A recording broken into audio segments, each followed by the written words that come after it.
Jammu Kashmir service selection board exam धांधली मामले में एक सनसनाती खबर आ रही है। खबर बहुत गंभीर है और यह भी आपको मैं बताऊं कि स्ट्रेट लाइन ने आपको जिस समय सरकार ने यह तय किया था कि हमने ये तीनों एग्जाम स्क्रैप करने हैं, उसी समय आपको यह बताया था कि जो 3 मेंबर की इंक्वायरी कमेटी है, उस 3 मेंबर की इंक्वायरी कमेटी को इंक्वायर करते वक्त यह पता चला है कि जो OMR शीट्स हैं, उन OMR शीट्स पर इन्विजिलेटरों के दस्तखत अलग हैं। यानी जिस एग्जाम सेंटर में पेपर हुआ वहां जो इन्विजिलेटर था, उस OMR शीट पर जो दस्तखत है, वो जो Jammu Kashmir service selection board के पास OMR शीट है, वो दोनों आपस में मैच नहीं करते। इसी के कारण उस समय 3 मेंबर की कमेटी ने कहा था कि यह मामला बड़ा गंभीर है, बड़ा संगीन है, फौरन इस मामले में CBI की जांच होनी चाहिए। और आज एक सनसनाती खबर डेली एक्सेलसियर के पहले पन्ने पर है और इस सनसनाती खबर के मुताबिक सिर्फ एग्जाम के पेपर लीक नहीं हुए हैं, बल्कि सर्विस सिलेक्शन बोर्ड के कुछ कर्मचारियों के साथ मिलकर OMR शीट्स को पैसा लेकर बदला गया है। और सिर्फ इतना ही नहीं, पंचायत अकाउंट्स असिस्टेंट का पेपर भी लीक हुआ था और फॉरेस्टर के इम्तिहान के लिए 4 करोड़ रुपए की डील हुई थी दलालों के बीच में। यानी दलालों ने 4 करोड़ रुपए में फॉरेस्टर के पेपर को बेचने को लेकर भी डील कर लिया था। हरियाणा और जम्मू में बैठे हुए दलाल, उन लोगों ने डील कर ली थी। जो एक्सेलसियर की खबर है उसके मुताबिक 3 सीनियर और आला अधिकारी Jammu Kashmir service selection board के, जिनमें से 2 को बोर्ड से शिफ्ट कर दिया गया है, वो OMR शीट्स को रिप्लेस करने में शामिल थे और 28 OMR शीट्स रिप्लेस हुई हैं। ये अभी तक जानकारी जो है सेंट्रल ब्यूरो ऑफ इन्वेस्टिगेशन को मिली है और स्क्रूटनी चल रही है ये देखने के लिए कि और कितनी OMR शीट्स रिप्लेस हुई होंगी। OMR शीट्स की, जैसे मैंने आपको पहले भी बताया कि OMR शीट्स रिप्लेस हुई हैं, उसका पता कैसे चला कि जिस इम्तिहान के सेंटर में OMR शीट थी, उस सेंटर का जो इन्विजिलेटर था उसके दस्तखत अलग और जो OMR शीट पर दस्तखत थे वो बिल्कुल अलग। दोनों में चूंकि फर्क पाया गया तो इससे उन्होंने ये अखज किया कि OMR शीट्स को बदला गया है। पेपर खत्म होने के बाद OMR शीट्स भरी गई हैं, ऐसा सूत्रों का मानना है। इसका मतलब यह है कि OMR शीट जो इन्विजिलेटर ने पेपर खत्म होने के बाद साइन की थी एग्जामिनेशन सेंटर पर, उसको बदला गया और किसी और ने इन्विजिलेटर की जगह उसे साइन किया। और ये इसलिए किया जा रहा था ताकि किसी को पता भी न चले कि कितनी बड़ी धांधलेबाजी, कितनी बड़ी फांदेबाजी SSB में हो रही है। OMR शीट्स ने, और यह भी बताया जा रहा है कि OMR शीट्स खाली हो सकता है रखी गई हो, उसके बाद उनको दोबारा भरा गया है कैंडिडेट से और कैंडिडेट्स ने फ्रेश OMR शीट्स भरी हैं और फ्रेश OMR शीट्स भरी हैं एग्जाम के बाद और उसके बाद SSB को वो OMR शीट सबमिट की गई हैं और इसके बदले में SSB के कर्मचारियों को दुनिया भर का पैसा मिला है। और उन्होंने ये भी कहा कि कुछ ही दिनों में सेंट्रल ब्यूरो ऑफ इन्वेस्टिगेशन एक सिटिंग मेंबर को और पुराने 2 अधिकारियों को बुलाने जा रही थी, जिनको SSB से पेपर लीक स्कैम के बाद निकाल दिया गया था। उनकी इन्वॉल्वमेंट भी OMR शीट्स के मामले में सामने आ रही है। यह कहा जा रहा है कि ऐसा भी संभव है कि इससे पहले भी OMR शीट्स बदली गई होंगी, क्योंकि ये जो जितने भी कर्मचारी हैं लंबे वक्त से SSB में थे, हो सकता है इन लोगों ने पहले भी ये OMR शीट्स बदली होंगी, उसकी भी पड़ताल चल रही है।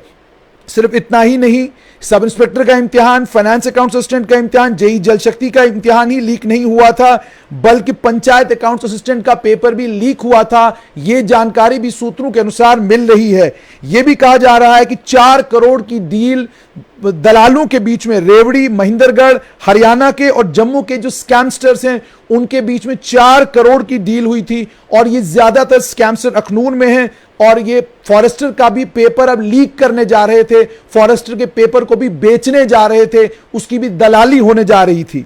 यह भी कहा जा रहा है कि जो पैसा है वो जम्मू के स्कैमस्टर्स को, अपने साथियों को हरियाणा में और जो उनके साथ क्वेश्चन पेपर लीक करने में इन्वॉल्व है, उन तमाम लोगों में ये पैसा जो है वो बंटना था जब कैंडिडेट से वो पैसा कलेक्ट करते। ये भी आपको मालूम होगा कि इससे पहले एक्सेलसियर में ये खबर आई जिसमें ये कहा गया कि 1.5 करोड़ के करीब पैसा एक कांस्टेबल ने जमा किया था। वो IRP का कांस्टेबल था, उसने 1.5 करोड़ के करीब पैसा जमा किया था और वो पैसा भी पेपर बेचकर जमा किया गया था। यह कहा जा रहा है कि इन्वेस्टिगेशन में यह भी पता चला है कि ये जितनी भी लीकेज हुई थी पेपर की, ये केवल मात्र जम्मू संभाग में हुई थी, क्योंकि जितने भी पेपर लीक करने वाले लोग थे वो अखनूर, खौड़, पलावाला, कानाचक और अन्य इन्हीं इलाकों में थे, यानी कठुआ में थे, राजौरी में थे, जम्मू डिस्ट्रिक्ट में थे। ये सारे के सारे स्कैमस्टर्स ये सिर्फ जम्मू में ही एक्टिव नहीं थे, बल्कि इन स्कैमस्टर्स को लेकर यह कहा जा रहा है कि ये लोग हरियाणा में भी एक्टिव थे। वहां पर भी इन्होंने एक सीआरपीएफ कांस्टेबल जो उस समय गंगयाल में पोस्टेड था, उसकी मदद से क्वेश्चन पेपर लीक किया, लेकिन वो क्वेश्चन पेपर इम्तिहान से पहले ही व्हाट्सएप के ऊपर आ गया। जो ही क्वेश्चन पेपर व्हाट्सएप के ऊपर आ गया, पेपर फौरन कैंसिल कर दिया गया। वो exam conducting agency merit track already सवालों के घेरे में है। ऑलरेडी सीबीआई उससे भी पड़ताल कर रही है, क्योंकि एसएसबी के इम्तिहान पिछले 7 साल से करा रही है। और इन्वेस्टिगेटर्स को यह भी पता चला है कि मेरिट ट्रैक को जिस समय काम दिया गया वो L2 बिडर था, L1 बिडर नहीं था। L2 बिडर को क्यों दिया गया इम्तिहान कराने का ठेका, यह सवाल भी सेंट्रल ब्यूरो ऑफ इन्वेस्टिगेशन उन तमाम कर्मचारियों से पूछेगी जो कर्मचारी सर्विस सिलेक्शन बोर्ड में उस समय काम कर रहे थे। 8 लोग, जिसमें सरकारी एक टीचर, 2 पुलिस के कांस्टेबल, एक पूर्व सीआरपीएफ जवान को सीबीआई ने अभी तक अरेस्ट किया है, 3 को जुडिशियल कस्टडी यानी जेल भेज दिया गया है और 5 सीबीआई की कस्टडी में है, उनका इंटेरोगेशन हो रहा है। और आप ये भी जानते हैं कि क्वेश्चन पेपर लीक हुआ है, ये सब इंस्पेक्टर के इम्तिहान के बाद पता चला था। उसके बाद फाइनेंस, अकाउंट असिस्टेंट फाइनेंस और जेई सिविल जल शक्ति को भी दोनों इम्तिहानों को रद्द कर दिया गया था। चीफ जुडिशियल मजिस्ट्रेट जम्मू ने कल, अमरजीत सिंह लंगे ने कल 7 दिन की रिमांड 3 और एक्यूज को दी है और 3 दिन की रिमांड जो है 2 अन्य को इसी पेपर लीक स्कैम में दी। इसमें राकेश कुमार पुत्र श्यामलाल मावा ब्राह्मणा के रहने वाले, केवल कृष्ण तरसेमलाल के बेटे चौधरीवाला खौड़ के रहने वाले और अश्विनी कुमार मेलाराम के पुत्र काचराई खौड़ के रहने वाले, इनको 7 दिन की रिमांड पर भेजा गया है। जबकि यतिन यादव रेवड़ी के रहने वाले और अनिल कुमार महेंद्रगढ़ हरियाणा के रहने वाले, इन्हें 3 दिन की कस्टडी में भेजा गया है। मामला साफ तौर पर यह, और आज की ये जो रेवलेशंस हैं, जो आज की ये खबर और ये सनसनीखेज खबर जो एक्सेल शेयर में आई है, साफ तौर पर दर्शाती है कि Jammu Kashmir service selection board के आला अधिकारी भी इस स्कैम में इन दलालों के साथ इन्वॉल्व थे, ऐसा सूत्रों का कहना है। आने वाले दिनों में इन्वेस्टिगेशन कहां कहां तक जाएगी। और एक और खबर Jammu Kashmir service selection board से जुड़ी हुई हमारे पास आई है, कोशिश करेंगे वो खबर भी आप तक पहुंचाए। बताया यह जा रहा है कि 4 एजेंसियों को, जिन्हें इम्तिहान कराने के लिए, सीबीटी का इम्तिहान कराने के लिए चिन्हित किया था Jammu Kashmir service selection board ने, उन 4 एजेंसियों को चिन्हित करने के बाद वो सारा प्रोसेस रोक दिया गया है और अब कहा जा रहा है प्रोसेस दोबारा से किया जाएगा। इसके पीछे की कहानी क्या है वो भी लेकर आपके पास पहुंचेंगे, लेकिन फिलहाल के लिए खबर ये कि 4 करोड़ में बिक रहा था फॉरेस्टर के इम्तिहान का पेपर और पंचायत अकाउंट असिस्टेंट का पेपर भी लीक किया गया था। वो पेपर भी मार्केट में था।